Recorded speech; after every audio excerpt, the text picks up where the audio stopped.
ஆடி பெருக்கு வளத்தை போற்றும் தமிழர் திருநாள். தமிழ் மாதமான ஆடியின் 18ஆம் நாள் கொண்டாடப்படுவது ஆடி பெருக்கு.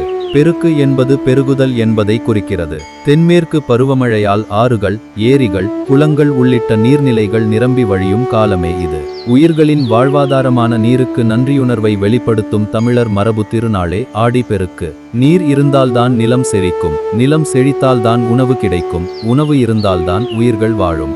எனவே ஆடி பெருக்கு என்பது ஒரு திருவிழா மட்டுமல்ல, நீரின் மகத்துவத்தையும் இயற்கைக்கு நன்றியுணர்வையும் உணர்த்தும் வாழ்வியல் பாடமாகும். இந்த நாளில் மக்கள் ஆறுகள், ஏரிகள், குளங்கள் போன்ற நீர்நிலைகளை வணங்கி இறைவனுக்கு நன்றி செலுத்துகின்றனர். குடும்பத்துடன் சித்திரானங்களை படைத்து பகிர்ந்து உண்ணுவதும், புதிய சுபகாரியங்களை தொடங்குவதும் வளமும் ஒற்றுமையும் பெருக வேண்டும் என்ற நம்பிக்கையை வெளிப்படுத்துகிறது.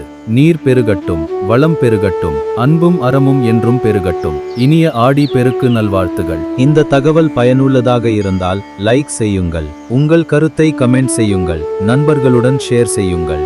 மேலும் இது போன்ற தமிழ் மரபு, திருக்குறள் மற்றும் அறம் சார்ந்த பதிவுகளுக்கு அகத்தின் அறம் சேனலை சப்ஸ்கிரைப் செய்யுங்கள். அகத்தின் அறம், அகத்தில் அறம், வாழ்வில் வளம்.